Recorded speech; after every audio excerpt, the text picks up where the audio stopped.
All right. Woo! Don't you love those Canadians? We love them.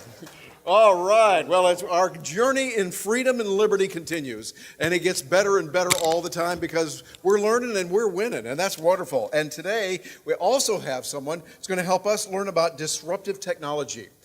Juan Galt, and I love that name. Juan Galt is a journalist, Bitcoin and blockchain tech researcher, and he's a writer, as he says, for every Bitcoin news site out there. Autodidactic, which I think we all have to be today, and a student of, get this, philosophy, psychology, economics, and decentralized technologies. He also works with video production, working on a documentary, get this, about the anarchists that are coming to Acapulco and how they are affecting the world today. You can get in touch with him, YouTuber at disrupttech.media. He'll give that even more. Right now, ladies and gentlemen, join me in welcoming Juan Galt. Hello. Okay, so people sometimes ask me who is Juan Galt, and he just answered it, so I'm just gonna skip right ahead. I want to talk about currency competition. We're kind of entering an age that has never been possible before, where we can escape the jurisdiction of money of the country that you're living in and move your assets to a new jurisdiction. You can pick out of many different currencies to use to store your value, to buy whatever you want to buy, and this is the future that we're moving towards, right? Before, the Federal Reserve dictate like kings how your money is governed. Now, without even leaving the country, you can just sort of move your money to crypto and decide by which rules you want your finance to occur. And that's a very exciting thing. Part of the Dash is one of these cryptocurrencies, and they funded this speech, as well as a lot of the interviews that I'm doing out here. So I'm going to be telling you about why Dash is such a powerful and an exciting cryptocurrency.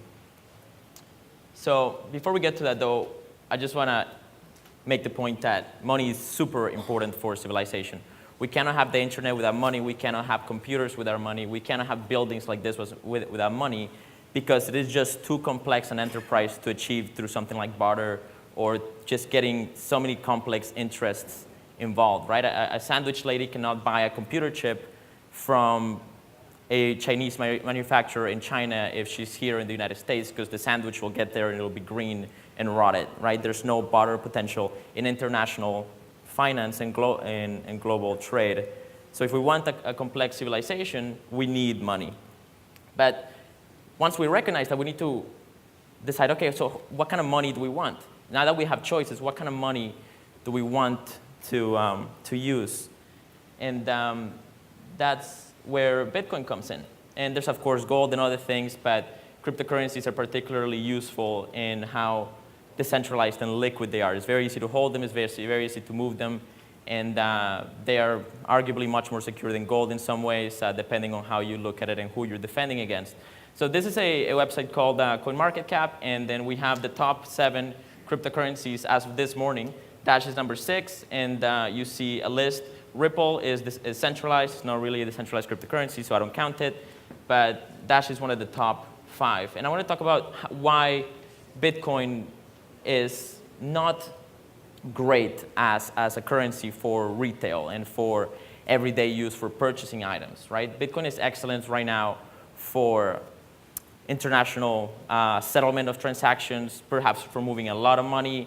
It's great for, there's a lot of sort of big companies that are moving in and potentially using it for stock market settlements, but it's kind of terrible for retail. If you want to go buy a sandwich from that sandwich lady, right?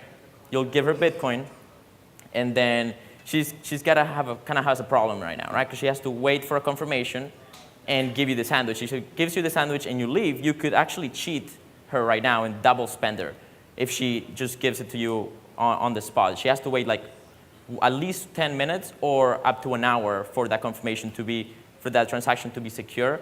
And Bitcoin has actually made it easier to do what is called a double spend transaction within 0 within less than one confirmation. So within 10 minutes, you can do it. And there seems to be no interest in Bitcoin to solve this problem. And so it seems like Bitcoin is not moving towards being a retail type of currency. Dash has very much developed that kind of technology. So Dash has something called instant transactions that has solved that problem. This is the lead developer of Dash, Evan Duffield. Just a little bit about Dash. It's used to be called Darkcoin. It came to fame because it had a particularly strong privacy system. So you couldn't go on Bitcoin. I mean, it's relatively easy for me to figure out how much Bitcoin one of you guys has if you give me your public address. If you put your public address on your website, it's relatively easy for me to figure out how much money you have. If you put it on your email, whatever, right? Because there's no default sort of protection. You have to kind of take action to figure out how much, to cover up how much Bitcoin you have. We actually have more privacy with banks today from sort of the average Joe than we have with Bitcoin. Yes, the elites can totally know how much money you have in your bank account if you're in the banking system, but with Bitcoin, it's pretty much open if you know how to look. Dash has also solved this problem to a much, much larger degree. So yes, Bitcoin sucks at retail right now. It literally, one of the core developers of Bitcoin got a piece of software called Replace by Fiend to Bitcoin Core. And what this does, it means I can send a transaction to Sandwich Lady, I get the sandwich, I leave, and then I send that same transaction to another address with a higher transaction fee. And if I do it fast enough, my second transaction will get to the blockchain, and then she loses the sandwich and the money. And it's open source software. It's not that difficult to do, and it actually just got easier. This is a Dash and Drink. It's actually a pop machine that was signed by the Dash community. And you can just pay with Dash on this and get a pop, and it's instant and it's secure. It's actually, it doesn't have the same problem that Bitcoin has with zero confirmation transactions. I'm going to explain why in a few minutes. Let's touch on privacy a little bit more just to go back on that. This is a chart, just so you get an idea of privacy in Bitcoin today. This is a chart made by Elliptic. This is one of the major blockchain data analytics companies in the market right now. They're selling information about transaction flow and the economics in Bitcoin to big banks and probably to merchants in the future. They released this last year, and as you can see, Silk Road 2.0 up top, Bitcoin Fog, which is a Bitcoin transaction anonymization company, a centralized company, Faucets. You have major Mt. Gox, other known exchanges, local Bitcoins, Agora. So once you have enough information about people, you can actually start to know who's moving money where and buying what. If you're not careful, and Bitcoin right now is pretty much open to this attack, though there is some movement to change this. So far, nothing has particularly been done about it, other than some good work by some wallet developers, but it's not enough. What Dash does against this, so the solution is that Dash has attacked this problem by creating something called DarkSend. And DarkSend basically grabs a transaction, and it grabs a bunch of people's transactions and puts it in a bag. This is a decentralized bag. And then mixes up the transactions and all the money in there, and then gives you back the money that you put in. And so now when you look at the blockchain with Dash, you don't really know what happened, right? It's intentionally designed to protect against data mining and blockchain analytics, which is very important for, yes, privacy, but also for fungibility. Money needs to be convertible and needs to be, cash cannot have a history trail. If it is realistic, I've talked to data mining CEOs that are looking at blockchain technology, and they have an explicit intent to data mine the Bitcoin blockchain and then sell this information to merchants so that they can be compliant in their countries, because if some Bitcoin transaction that they accept is associated with the Silk Road and 3 degrees of transactions or something, they might actually not accept that Bitcoin. And so the merchants, right, because they're at risk of money laundering. So privacy is going to be a very important topic for Bitcoin as we move forward, and Dash has solved this with the technology that I described already, which is one of the reasons why I think Dash is very interesting and very well positioned to be actual money rather than a settlement system like Bitcoin seems to be moving towards. So the next thing that I want to point out about Bitcoin and Dash is that it's node count and governance, right? We've all heard of the block size debate. And to a lot of people looking from the outside, it's very confusing. What the hell is going on with Bitcoin? What's happening? Well, it turns out that there's a kind of confusion that Bitcoin is going through. They're kind of going through puberty right now and sort of figuring out, how do I make decisions? How do we make decisions about what software goes on the major Bitcoin sort of, the Bitcoin core, right? The software that the miners are running, the software that merchants are running, the software that users are running. What gets updated to it, right? Right now, there's two answers. One of them is that miners get to decide. Some people really believe that miners get to decide what software Bitcoin runs.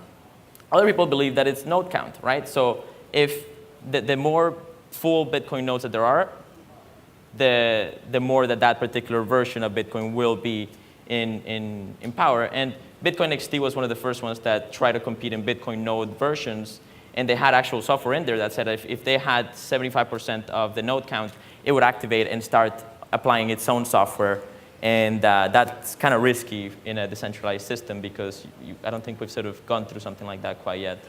There could be a fork and stuff, so it's been avoided, but it could be done safely, but it's risky, right? So this is actually, I think, pretty bad security, and I'm not an engineer, but it seems pretty easy, because it costs to attack this, because if this is the way that governance works in Bitcoin, like the more nodes of a particular version, the better. It costs about $20 to run a Bitcoin node, a full Bitcoin node on Amazon servers right now, which means that we have about 5,000 nodes, full nodes in Bitcoin.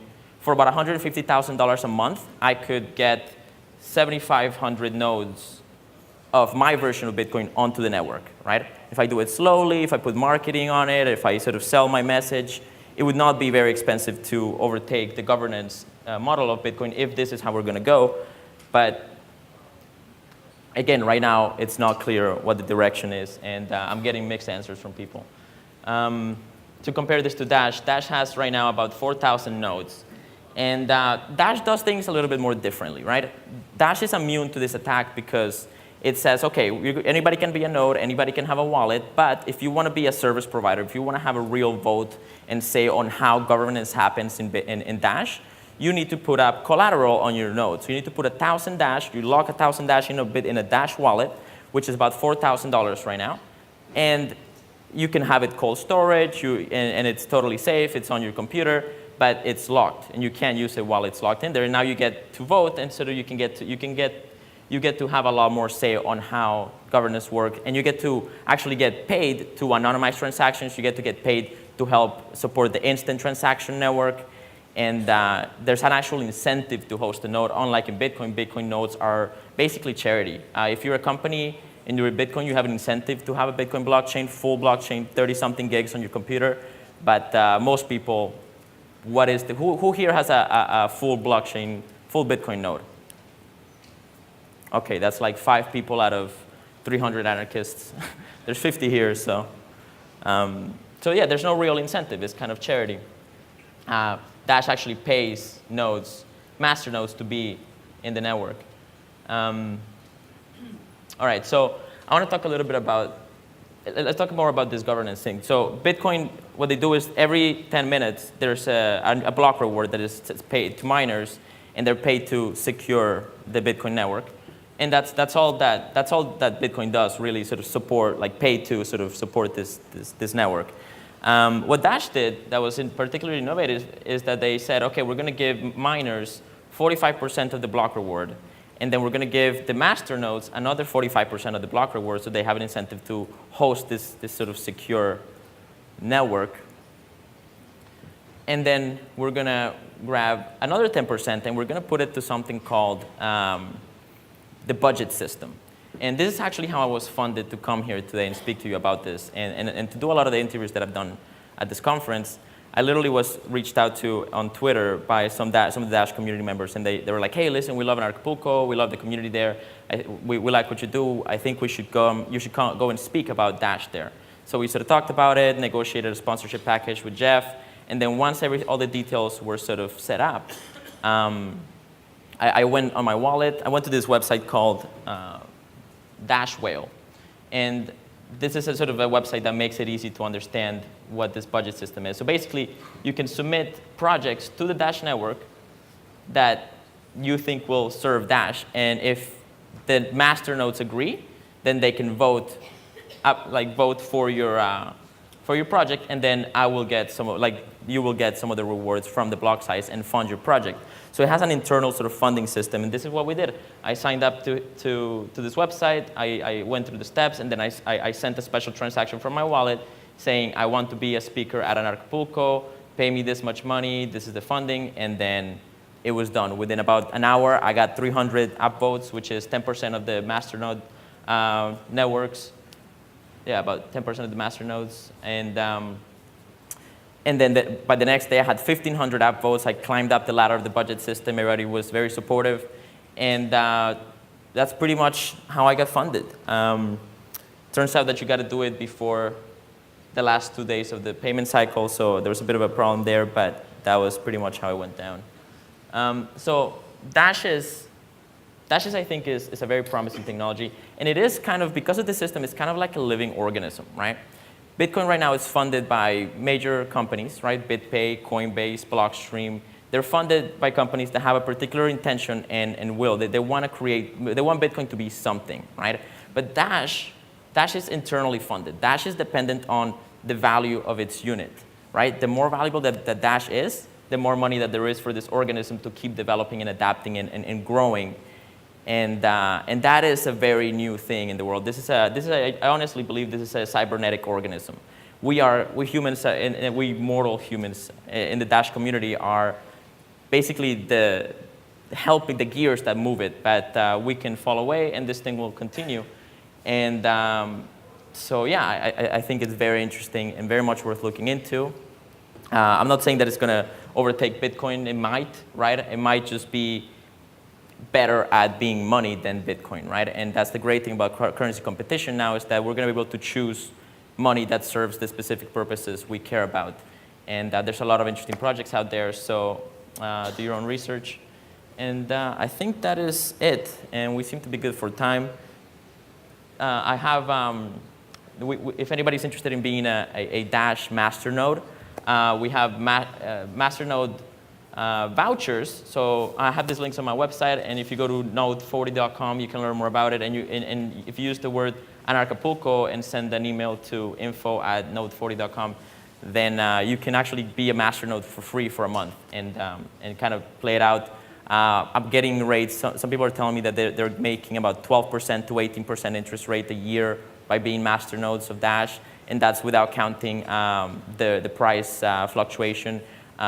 Dash has gone up quite a bit in the past few months, and it's sort of stayed at around number 5, number 6 market cap for a while, around $4 a piece. So it's been pretty good. I wish I'd bought more when I was like a year or two ago.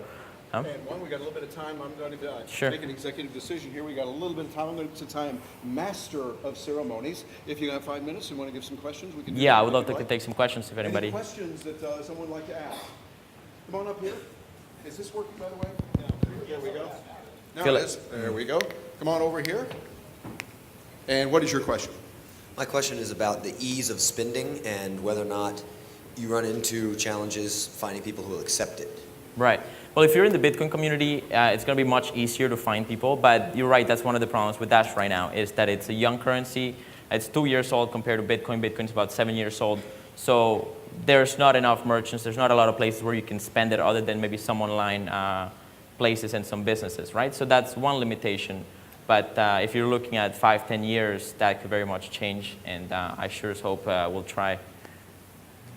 And another try question? to change that. Yeah, also to add to that question, whoever just asked that, there's a site, shapeshift.io, which will let you spend any cryptocurrency and convert it to Bitcoin instantly, or vice versa. But my question is, so does Dash have a proof of work, or is it just like a voting consensus every so often? How does that part work? Yeah, so Dash has similar to Bitcoin, has a mining security model. So there's Dash mining going on. They use a different algorithm, which has made it's supposed to be ASIC resistant, which means that it's been much harder for specialized mining equipment to be developed for it. So as to keep it more decentralized. ASICs just came out for it, so it seems like the big miners are going to get in, which is, it has its ups and downs because it's going to bring more security to it. So it's primarily a mining, mining, and then on top the masternodes. Yeah. All right. That'll do it for the question. Any final concluding words? No, thank you very much. I'll be over here if anybody wants to talk to me. We have cards, pamphlets. All right, ladies and gentlemen, Juan Gall.